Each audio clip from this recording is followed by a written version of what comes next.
Present అయితే luxury premium హౌసింగ్కి demand ఎక్కువ ఉంది, ఎక్కువ అవ్వబోతుంది అనే న్యూస్ అయితే మేము వింటున్నాం సార్.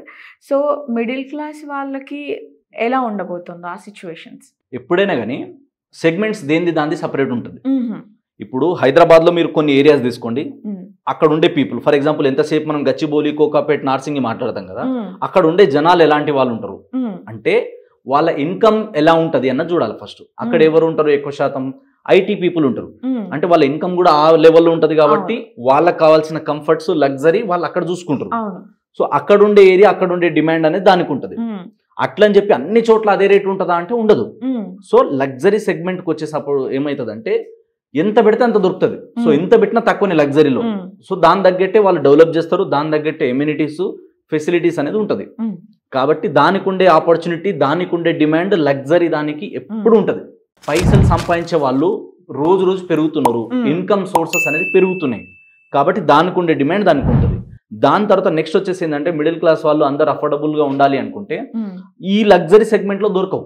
కొంచెం డిస్టెన్స్కి వెళ్ళాలి, కొంచెం దూరం వెళ్ళాలి సిటీ నుంచి, అప్పుడు మాత్రమే వాళ్ళకి దొరుకుతుంది. ఇప్పుడు హైదరాబాద్లో ఏమైపోయిందంటే ఫస్ట్ ఇంపార్టెంట్ థింగ్ మనం చూడాల్సింది రేట్లు పెరిగినాయి అంటే అక్కడ ఉన్న డిమాండ్ అలా ఉంది. Always demand supply. డిమాండ్ ఎక్కువ ఉంది అనుకోండి, అంటే సప్లై తక్కువ ఉన్నప్పుడే కదా డిమాండ్ ఎక్కువ ఉండేది. సో ఇప్పుడు ఇక్కడ ఏంటంటే ల్యాండ్ చాలా తక్కువ ఉంది హైదరాబాద్లో, మెయిన్ కోర్ ఏరియాలో ప్రాపర్టీస్ తక్కువ ఉన్నాయి, దానికి డిమాండ్ ఎక్కువ ఉంది. ఆటోమేటిక్ గా జనాల దగ్గర డబ్బులు ఉన్నాయి, కొనడానికి ఇంట్రెస్ట్ చూపిస్తున్నారు. సో ఈ కోర్ ఏరియాలో ఏమైపోయిందంటే రేట్లు ఎక్కువ ఉన్నాయి. సో ఈ రేట్లు ఎక్కువ ఉండడం వల్ల ఇప్పుడు ల్యాండ్ కాస్ట్ పెరిగిపోయింది, point number 1. Second, construction cost, అక్కడ ఇచ్చే ఎమ్యూనిటీస్, ఫెసిలిటీస్ ని బట్టి ప్రైజెస్ అనేది మారుతుంటాయి. సో ఇక్కడ కొనలేను అనుకున్నప్పుడు ఏం చేయాలంటే ఇక్కడ నుంచి ఇంకొంచెం డిస్టెన్స్ లో ఎక్కడ మన బడ్జెట్ లో వస్తుందో చూసుకోవాలి, అక్కడ వెళ్ళి ఇన్వెస్ట్మెంట్ చేయాలి. సో ఇప్పుడు ప్రతి ఒక్కరి లైఫ్ లో ఏమైందంటే ఒక డ్రీమ్ అయిపోయింది, నాకంటూ ఒక ఓన్ హౌస్ ఉండాలి హైదరాబాద్ లో. హైదరాబాద్ లో వచ్చిన వాళ్ళలో చాలా మంది చేసిన ఇంకొక మిస్టేక్ ఏంటంటే, ఈవెన్ దో మేమైనా కూడా మేము హైదరాబాద్ లో బతకనికి వచ్చినాం, హైదరాబాద్ లో కొన్ని రోజులు జాబ్ చేసుకొని వెళ్ళిపోతాం, హైదరాబాద్ లో చదువుల కోసం మాత్రమే వచ్చినాం. అట్లా వచ్చిన వాళ్ళు చాలా మంది ఏంటంటే తెలియక కొందరు నెగ్లెక్ట్ చేసి కొనలే, కొందరు గైడ్ చేసే వాళ్ళు లేక, నమ్మకం లేక, ఫండ్స్ లేక కొందరు ఆగిపోయిన వాళ్ళు కూడా ఉన్నారు. కొంతమంది కొందాంలే చూద్దాంలే అనుకున్నప్పుడు వాళ్ళు కొందాంలే అనుకున్నప్పుడు ఏమైపోయిందంటే ఇప్పుడు 10 లక్షలు ఉన్నాయి, ఇంకో 10 లక్షలు రెడీ చేసే లోపు ఈ 20 లక్షలు కాస్త 30 లక్షలు అయిపోతుంది, ఈ 30 కాస్త 50కి వెళ్ళిపోతుంది. సో ఇలాగా చాలా మంది మిస్ చేసుకున్నారు. సో అప్పుడు ఎలాగో మిస్ అయింది, కనీసం ఇప్పుడు మిస్ అవ్వద్దు అన్న ఉద్దేశంతోనే ఇప్పుడు జనాలు ఏంటంటే ఒక అవేర్నెస్ పెరిగింది మళ్ళీ. సో అవేర్నెస్ పెరిగి ఇప్పుడు ఏంటంటే కనీసం ఇప్పుడైనా మనం కొనుక్కుందామన్న ఆలోచనతో వస్తున్నారు. కానీ ఇప్పుడు వాళ్ళ దగ్గర బడ్జెట్ వచ్చేసరికి, ఇప్పుడు కొనాలనుకున్న టైం వచ్చేసరికి మార్కెట్ ఆల్రెడీ చాలా సాచురేషన్ పాయింట్ వచ్చింది. అంటే 80,000, 70,000. ఇప్పుడు ORR లోపల ఎక్కడ మీరు మంచి కాలనీలో తీసుకోవాలన్నా 50,000 పైన ఉంది గజం. సో 50,000 పెట్టగలుగుతాం అనుకుంటే దాంట్లో వెళ్తారు, లేదు అనుకుంటే ఏం చేస్తారు, ఆ ప్లాట్ కొని మళ్ళీ కట్టుకోవాలి, ఇదొక ఖర్చు అనుకున్నప్పుడు కొందరు ఏం చేస్తారు, ఇదే అమౌంట్లో రీసేల్లో ఇండిపెండెంట్ హౌస్ కానీ, లేదా మనకి ఏదన్నా ఫ్లాట్లో వస్తే కానీ, లేదా వాళ్ళకి రిక్వైర్మెంట్ ఏదవుతుందో దానిలో షిఫ్ట్ అయిపోతారు. ఇక్కడ ఏం వస్తే లేదన్నప్పుడు వాళ్ళు ఖచ్చితంగా ఏం చేస్తారు, ఇక్కడ నుంచి కొంచెం డిస్టెన్స్ వెళ్ళి ప్రాపర్టీ కొనాలి. ఇప్పుడే నా దగ్గర అంత బడ్జెట్ లేదు, ఇప్పుడే నేను మొత్తం పెట్టి కొనలేను అన్నప్పుడు వాళ్ళు ఏం చేస్తారు, సిటీ నుంచి కొంచెం దూరం వెళ్ళి ఇప్పుడు ఇన్వెస్ట్మెంట్ చేసుకొని ఫ్యూచర్లో డబ్బులు సంపాదించిన తర్వాత ఆ వచ్చిన డబ్బులు తీసుకొని ఒక ఇల్లు కట్టుకోవడం లాంటిది ప్లాన్ చేస్తారు. ఇప్పుడు హైదరాబాద్లో 10,000, 20,000 అయితే ప్రాపర్టీ రాదు గజం, కాబట్టి ఆ 10,000, 20,000 రావాలంటే సిటీ దాటి వెళ్ళాలి, ORR దాటి బయటికి వెళ్ళాలి. సో అక్కడ వెళ్ళి ఇన్వెస్ట్మెంట్ చేసుకుంటే ఫ్యూచర్లో రేట్స్ అనేది పెరుగుతుంది. సో ఇప్పుడు ఉన్న ఇంకొక విషయం మనం అర్థం చేసుకోవాల్సింది ఏంటంటే, మన దగ్గర ఎంత బడ్జెట్ ఉంటే అంత బడ్జెట్లో ఎక్కడైతే వస్తుందో ఇప్పుడున్న మార్కెట్లో కొనండి. దూరమా, అక్కడ వెళ్ళి కొనాలా, అంత రేటు పెరుగుతుందా, అప్పుడెప్పుడే అయిపోతుందా, ఇవన్నీ చాలా టైం పడుతుంది అనుకుంటాం. సో ఎప్పుడైనా కానీ ప్రాపర్టీ అంటేనే అంతే, ఏది కూడా ఓవర్ నైట్లో, మీకు బ్యాంకులు కూడా ఓవర్ నైట్లో డబల్ ట్రిపుల్ రిటర్న్ ఇవ్వవు కదా, మ్యూచువల్ ఫండ్స్ కానీ ఇంకోటి కానీ ఓవర్ నైట్లో ప్రైస్ పెరిగిపోతాయి, ఏది ఓవర్ నైట్లో పెరగదు. సో మనకి కొంచెం పేషెన్స్ ఉండాలి. సో మార్కెట్లో ఏంటంటే పేషెన్స్ లేకపోవడం వల్ల మిస్గైడ్ చేస్తుంటారు జనాలకి. సో చాలా మంది కూడా ఏం చేస్తారంటే, మీరు ఇప్పుడు పెట్టండి 2 ఏళ్ళకి డబల్ అయిపోతుంది, 3 ఏళ్ళకి డబల్ అయిపోతుంది, ఈడ ఎల్లుండి జూబ్లీ హిల్స్ అయిపోతుంది, మాదాపూర్ అయిపోతుంది. అట్లా ఎల్లుండి కాదు, టైం పడుతుంది. రియాలిటీలో ఉండాలి, కొంచెం ప్రాక్టికల్ గా చూసుకోవాలి. ఒక 5 నుంచి 10 సంవత్సరాల తర్వాత నేను ఇల్లు కట్టుకోవాలి, అప్పుడులోపు నేను కొంచెం అరేంజ్మెంట్ చేసుకుంటే డబ్బులు అంటే మీరు దయచేసి సిటీ నుంచి కొంచెం డిస్టెన్స్ వెళ్ళి కొనండి, దూరం దగ్గర చూడకండి. ఇప్పుడు మీరు కొనుక్కుంటే 5 ఏళ్ల తర్వాత మీ దగ్గర 50 లక్షలు వచ్చినాయి ఫర్ ఎగ్జాంపుల్, అప్పుడులోపు మీరు సంపాదించుకున్నారో అరేంజ్ చేసుకున్నారో 50 అయినాయి. ఇవాళ ఒక 10,000 20,000 లెక్క గజం లెక్కన మీరు సిటీ అవుట్స్కట్స్ పోయి ఒక 200-500 గజాలు కొని పెట్టుకున్నారు. అంటే ఇప్పుడు వాళ్ళు సిటీ లోపల కొనుక్కుంటే అన్నీ ఆల్రెడీ ఎస్టాబ్లిష్ అయ్యి ఉన్నాయి కాబట్టి వాళ్ళకి ఫ్రీగా ఉంటుంది అని అనుకుంటారు సార్. బట్ సిటీ అవుట్స్కట్స్లో తీసుకోవాలి అని అనుకునే వాళ్ళు కానీ, ఇప్పుడు అక్కడే ఉంది ఇక అక్కడే తీసుకోవాలి అని అనుకునే వాళ్ళు, బట్ ఈ సరౌండింగ్స్ అన్నీ కూడా డెవలప్ అవ్వడానికి టైం పడతాయి. లైక్ మాల్స్ కానివ్వండి, హాస్పిటల్స్ కానివ్వండి, ఎడ్యుకేషన్కి సంబంధించిన ఏవైనా సరే, మరి కాస్ట్ కూడా పెరిగిపోతుంది కదా సార్, అప్పటి వరకు వెయిట్ చేయాలి అని అంటారు. ఇప్పుడు మన దగ్గర డబ్బులు ఉన్నాయి, ఓకేనా, లేదా కనీసం నేను మళ్ళీ చెప్తున్నా, ఒక ఇంపార్టెంట్ పాయింట్ ఇక్కడ ప్రతి ఒక్కరు గుర్తుపెట్టుకోవాలి. మనం చూపించుకోవడానికో లేదా ఈ కొంచెం చిన్న చిన్న ఇబ్బందులు ఉంటాయి రెంటల్ రూమ్లలో ఉన్నప్పుడు, ఎంత ఉన్నా కూడా ఓన్ హౌస్ ఉండే పీస్ వేరే ఉంటుందని ప్రతి ఒక్కరు ఆలోచన. ఇక్కడ చాలా మంది ఎమోషనల్గా ఒక మిస్టేక్ చేస్తారు. ఏదైతే చూసుకుందాం తర్వాత ముందు ఒక ఓన్ అయితే కొనేద్దామన్న ఆలోచనతో ఎమోషనల్ డెసిషన్ తీసుకుంటారు చాలా మంది. అది రాంగ్. ఎందుకంటే మన బడ్జెట్కి మించి మనకు వచ్చే ఇన్కమ్ని మించి ఓ 40% 35% అంత లెవెల్ పెట్టి ఎప్పుడు ప్రాపర్టీలు కొనొద్దు. మనకు వచ్చే దాంట్లో నుంచి నన్ను అడిగితే 25 ఇస్ మాక్సిమం, వర్స్ట్ కేస్ 30, ఇంకా 30% దాటొద్దు. అంతకు మించి దాటుతుందంటే మనకి ఇంకా వేరే వేరే ఖర్చులు ఉంటాయి కదా. సేవింగ్స్ ఏం చేస్తాం, మన లైఫ్ స్టైల్ ఎట్లా మెయింటైన్ చేస్తాం, రేపు ఏదైనా ఎమర్జెన్సీ వచ్చినా, రేపు ఈ జాబ్ లేకపోతే మన పరిస్థితి ఏంది, ఇవి చూసుకోవాలి. సో నేనేమంటున్నా అంటే మీ దగ్గర తక్కువ బడ్జెట్ ఉన్నాయి అనుకోండి, ఇమ్మీడియట్గా మీరు హైదరాబాద్లో కొనలేను అన్నప్పుడు ఈ డబ్బులు వేస్ట్ చేయకుండా దూరం తీసుకెళ్లి ఇన్వెస్ట్మెంట్ చేయండి. అప్పుడు ఇన్వెస్ట్మెంట్ చేసి ఒక 5 ఏళ్ల లోపు మీరు ఒక 50 లక్షలు అరేంజ్ చేసుకుంటే ఈ ప్రాపర్టీ అలా 10,000 పెట్టి గజం కొన్నది 20,000 30,000 అయింది అనుకోండి, ఈ ప్రైజ్ ఇది అమ్మేసి ఇక్కడ నుంచి తీసుకొచ్చిన డబ్బులు పెట్టి ఇక్కడ కొనుక్కోండి. అట్లా చేయండి. అంతేగాని ఇక్కడే కొనాలి లేకపోతే అప్పు తీసుకొచ్చైనా సరే పెడతా అనుకుంటే అది కొంచెం రిస్క్.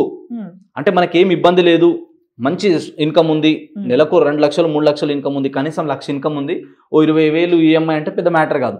కానీ నెలకు వచ్చేదే 50,000, దాంట్లో 30,000 ఈఎంఐ కడతా అంటే మాత్రం చాలా రిస్క్. ప్రెసెంట్ ఒక వైఫ్ అండ్ హస్బెండ్ ఉన్నారు, వాళ్ళిద్దరు ఐటీ ఎంప్లాయీస్ కావచ్చు, ఏదైనా సరే, వాళ్ళ వైఫ్కి ఒక 50,000 ఆర్ హస్బెండ్కి ఒక 1 lakh వస్తుంది. బట్ వాళ్ళ బడ్జెట్కి మించి ఒక విల్లాన్ కానివ్వండి, ఒక ప్రాపర్టీని కానీ తీసుకున్నారు. బ్యాంక్ లోన్ వచ్చేసి 70 to 80% ఇచ్చినా సరే అక్కడ రిమైనింగ్ ఇంకొక 20% ఉంది. ఆ 20% వాళ్ళని ఒక 20 yearsకి లాక్ చేశారని అనుకోవచ్చు కదా. ఇప్పుడు 1.5 అంటే ఆబ్వియస్గా వాళ్ళు బ్యాంక్సే ఒక 60-70,000 తీసేసుకుంటారు. మరి ఇక్కడ మిగతా అవసరాలకు కూడా వాళ్ళు అక్కడ లాక్ అయిపోయారు 20 years అనుకోవచ్చు కదా. నెక్స్ట్ ఇప్పుడు వాళ్ళకి పిల్లలు వస్తారు, వాళ్ళ ఎడ్యుకేషన్కి కానివ్వండి, మిగతా వాటికి మరి ఎలా మేనేజ్ చేయాలంటారు సార్? ఇక్కడ చాలా మంది ఇదే మిస్టేక్ చేస్తున్నాయి ఈ మధ్య. ఏంటంటే కొంచెం ట్రెండింగ్ అనో ఫ్యాషన్ అనో తెలియదు, లేదా ఓన్ ప్రాపర్టీ, చాలా రీజన్స్ ఉంటాయి. ఎవరిని మనం తప్పు పట్టలేము. ప్రతి ఒక్కరికి ఒక్కొక్క రకమైన అవసరం ఉంటుంది, నీడ్. అది హౌస్ అంటే డ్రీమ్ కదా ఎవరికైనా. కాకపోతే ఏంటంటే మనం ఇప్పుడు చూడాల్సింది ఏంటంటే మనం రోజు చూస్తున్నాం కొన్ని కంపెనీలు రాతోరాత్ తీసేస్తున్నాయి. అవును, చెప్తలేము. సో ఇట్లాంటి టైంలో మనం ఏం చేయాలంటే స్టేబుల్ ఇన్కమ్ ఉంది, ఇబ్బంది ఏం లేదు, ఎంత వరస్ట్ సిచ్యువేషన్ వచ్చినా నేను ఈ అమౌంట్ అయితే ఈజీగా పే చేయగలుగుతా అనుకునే వాళ్ళకి ఇది మంచి టైం, కొనండి. కానీ మీరు ఎక్కువ ఈఎంఐలు కట్టుకొని, ఎక్కువ మీరు బయట నుంచి లోన్లు తీసుకొని 10% కట్టండి 20% కట్టండి అంటే మీరు అన్నట్టు ప్రపంచంలో అన్నిటికంటే ఇంపార్టెంట్ ఏందని ఉందంటే అది ఫ్రీడమ్. సో ఫ్రీడమ్ మనం లాక్ అయిపోతుంది 20 ఏళ్ళు. మనకు నచ్చిన పని చేయలేము జాబ్లో. అంటే మా సార్ ఎప్పుడు ఒక మాట అంటుండే, బాస్ ముఖం నీకు నచ్చకపోయినా, నీ ముఖం ఆఫీస్కి నచ్చకపోయినా కూడా నువ్వు తప్పక భరించాలాడ. లాక్ అయిపోతావు. ఎందుకంటే మీకు ఈఎంఐలు ఉన్నాయి. ఇది వదిలేసి బయటకు పోతే నా ఫ్యూచర్ ఏమవుతుందో, ఈఎంఐలు ఎట్లా కట్టాలన్న ప్రాబ్లం ఉంటుంది. ఆకొచ్చి ముళ్ళు మీద పడ్డా, ముళ్ళు చాకు మీద పడ్డా బొక్కబడేది ఆకే అన్నట్టు ఇక్కడ ఎవరికి లాస్ జరుగుతుంది అంటే అల్టిమేట్ గా మనకే లాస్ అవుతుంది. అంటే మన ముఖం ఆయనకు నచ్చకపోయినా, ఆయనకు నచ్చకపోయినా, మనకు అక్కడ ప్రెజర్ ఉన్నా, తిట్లున్నా, ఇంకోటి ఉన్నా, XYZ ఏ రీజన్ ఉన్నా మనం లాక్ అయి ఉంటాం. అక్కడ వాళ్ళకేం అవ్వదు, రిగ్రెట్ అవుతాం మనం, అరే అనవసరంగా ఉన్నాం కదా అని. ఇప్పుడు మొత్తం ప్రాపర్టీ క్లియర్ అయ్యేంత వరకు, లోన్స్ అన్ని క్లియర్ అయ్యేంత వరకు ఇది నాది అనే సాటిస్ఫాక్షన్ కూడా చాలా మందికి ఉండదు. అవును. సో అట్లా ఇబ్బందులు పడి ఉండేదానికంటే నన్ను అడిగితే ఇంకొంచెం 5,000 ఎక్కువ రెంట్ కట్టి మనం పీస్ఫుల్గా రెంట్ మంచి దాంట్లో ఉండొచ్చు. సో డబ్బులు మీరు సంపాదించే దాంట్లో మళ్ళీ చెప్తున్నా, నాకు ఒక మెంటర్ చెప్పిన విషయం ఇది, ఎప్పుడు కూడా ఈ ఈఎంఐల నుంచి నువ్వు ఎంత తొందరగా బయటికి వస్తే అంత మంచిది అన్నాడు. లైఫ్ లా ఈఎంఐలు పెట్టుకోవద్దు. నాకు ఇంతకుముందు వేరే వేరే మల్టిపుల్ ఈఎంఐస్ ఉండే, అన్ని క్లియర్ చేసేసి ఓన్లీ 1 ఈఎంఐ, ఓన్లీ నా కార్ ఈఎంఐ తప్ప నాకు వేరే ఈఎంఐసే లేవు. I don't even use credit card. ఎందుకంటే పనికిరాని చెత్త అంత ఎందుకు, నాకు అది ఉంటే మళ్ళీ లేనిపోని దురద కొడుతూ ఉంటుంది, ఇది ఇది ఇవన్నీ తీసుకుందాం అనిపిస్తుంది. సో ఎప్పుడు కూడా ఏంటంటే అప్పులలో ఉండొద్దు మనిషి. అప్పులలో ఉంటే కూడా గుడ్ అంటే మంచిది అప్పు ఉంటుంది, చెడు అప్పు ఉంటుంది. ఇప్పుడు నేను ఇందాక చెప్పిన మీకు స్టార్టింగ్ లో నా దగ్గర 2 లక్షల నుండి 1 లక్ష అప్పు తీసుకొచ్చి నేను ప్రాపర్టీలు కొంటా అంటే నేను ఏం చేసిన, అక్కడ ఒక మంచి ఇన్వెస్ట్మెంట్ చేసిన. నాకు తెలుసు ఇలా ఇది ₹1,00,000 ఎక్కువ తీసుకొచ్చినా నేను ఇది 1 yearలో తీర్చేసినా కూడా నాకు 5, 10,000, 20,000 ఎక్కువ పోతాయేమో కానీ ఈ ప్రాపర్టీ 1 yearలో ఖచ్చితంగా 5 లక్షలు అవుతుంది అన్నప్పుడు నేను ప్రాఫిట్లో ఉన్నా. నాకు ఆయన ఊకే దమ్దం చేసిన అనుకో, అన్న నా ప్రాపర్టీ వాల్యూ ఇంత, ఇంకో 2 లక్షలు ఇచ్చి నువ్వు ప్లాట్ తీసుకో అని చెప్పేస్తా. నాకు ఆప్షన్ ఉంటుంది. అది గుడ్ ఇన్వెస్ట్మెంట్, అది గుడ్ డెట్. ఇట్లాంటి డెప్స్ మీరు తీసుకోవచ్చు. అంతేగాని మనం షోకులకు పోయి ఐఫోన్ కొన్నికి, కారు కొన్నికి, మనం ఇంకా బెటర్ లైఫ్ స్టైల్ చూపించుకోవడానికి అట్లా అస్సలు పోవద్దు. అండ్ ఇంకోటి చాలా మంది ఇంకో మిస్టేక్ ఏం చేస్తారంటే, అంటే ఇది నాకు పర్సనల్గా ఎక్స్పీరియన్స్ అయిన తర్వాత, నేను అనుభవించిన తర్వాత నేను రియలైజ్ అయినా, ఎవరైనా మనకు హట్ చేస్తారు, లేదా ఎవరైనా సొంత ఇల్లు లేదా, ఎన్ని సంవత్సరాల నుంచి హైదరాబాద్లో ఉంటారు, మీరు ఏం సంపాదించరు, పెద్ద పెద్ద మాటలు మాట్లాడతారు, మీ ఇల్లు లేదా, మొన్న వచ్చిన ఆడిల్లు కొన్నాడు, ఈడిల్లు కొన్నాడు అని చెప్పి చాలా మంది చెప్తా ఉంటారు. అట్లా చెప్పగానే మనం పౌరుషాలకు వెళ్ళిపోతాం. సో అట్లా కూడా ఎప్పుడు తీసుకోవద్దు. నిన్నగా అయిపోయినట్టు ఎమోషనల్ డెసిషన్ తీసుకోవద్దు. వాళ్ళకేందో నేనేందో చూపిస్తా, నాదేందో చూపిస్తా, నాకు ఎంత పవర్ ఉందో చూపిస్తా, నేను కూడా ఇట్లాంటి దాంట్లలో పోయి చాలా మంది రాంగ్ డెసిషన్ తీసుకుంటారు. సో ఈవెందో నేను కూడా వాళ్ళకి చూపించాలి, వీళ్ళకి చూపించాలి. తర్వాత రియలైజ్ ఏంటంటే ఎవరు ఎవరిని దేకడు, ఎవరి గురించి ఆలోచించరు. ఎవరి లైఫ్లో వాళ్ళకి ప్రాబ్లమ్స్ ఉన్నాయి. సో మనం వాళ్ళకేదో ఇంప్రెస్ చేయడానికి, వాళ్ళకేదో చూపించుకోవడానికి లేనిపోని ఆర్భాటాలకు పోవద్దు, లేనిపోని దానికి అప్పులను తీసుకోవద్దు. సో అది 1 మూమెంట్ మీకు సాటిస్ఫాక్షన్ ఇస్తుంది, 1 టైం మంచిగా అనిపిస్తుంది. కానీ తర్వాత ఈఎంఐలు కట్టేది ఎవరు? మనమే కట్టాల్సింది, మనమే ఆ పెయిన్ తీసుకోవాల్సింది మనమే కదా. కాబట్టి ఏంటంటే కొన్నిసార్లు మనం ఇట్లాంటి ఎమోషన్ డెసిషన్లకు పోకుండా మనకు వచ్చే దాంట్లో బెటర్ ఎంత ఉంది, లేదా మనకు వచ్చే ఇన్కమ్ సరిపోతుంది అంటే ఈ ఇన్కమ్ పెట్టి ఇంకా న్యూ స్కిల్స్ నేర్చుకుని ₹2 ఎక్కువ సంపాదించి చేసుకోవాలి. మా మెంటర్ నాకు అదే నేర్పించింది, నేను అదే ఫాలో అవుతా. సో ఎవరైనా కానీ ప్రాపర్టీలు కొనే ముందు ఇలాంటి జాగ్రత్తలు తీసుకొని మాత్రమే మీరు ప్రాపర్టీలు కొనండి. ఎక్కువ ఈఎంఐలు నెత్తి మీద పెట్టుకొని మళ్ళీ పొద్దుగాల లేచి తలకాయ నొప్పులు, ఎండొచ్చినా, వర్షం వచ్చినా, వాన వచ్చినా, చలి పెట్టినా, ఊకే పొద్దుగా లేచి నచ్చినా నచ్చకపోయినా మనం బాక్స్ కట్టుకుని పోవాలంటే చాలా ప్రెజర్ అవుతుంది. సో నేనేం చెప్తా అంటే సింపుల్ లివింగ్లో మనం ఫస్ట్ పీస్ ఆఫ్ మైండ్ కావాలంటే ఈ ఈఎంఐల నుంచి కొంచెం దూరం ఉండాలి. ఒకవేళ ఈఎంఐలు ఉన్నా తక్కువ ఈఎంఐ పెట్టుకొని స్మూత్గా నడిచేటట్టు ప్లాన్ చేసుకోండి. లేకపోతే మాత్రం మీరు అప్పులలో ఇరుక్కుపోయి ఇబ్బందులు పడే రోజులు ఎక్కువ ఉంటాయి. అది మీరు ఒక్కసారి కంపేర్ చేసుకోవాలి. మీకు వచ్చే శాలరీ ఎంత, మీకు వచ్చే నీడ్స్ ఏమేమి ఉన్నాయన్నది చూసుకోవాలి. పర్సన్ టు పర్సన్ చేంజ్ అవుతుంటుంది. అందరికి ఇదే రైట్, అందరికి ఇదే రాంగ్ అనేది వర్తించదు.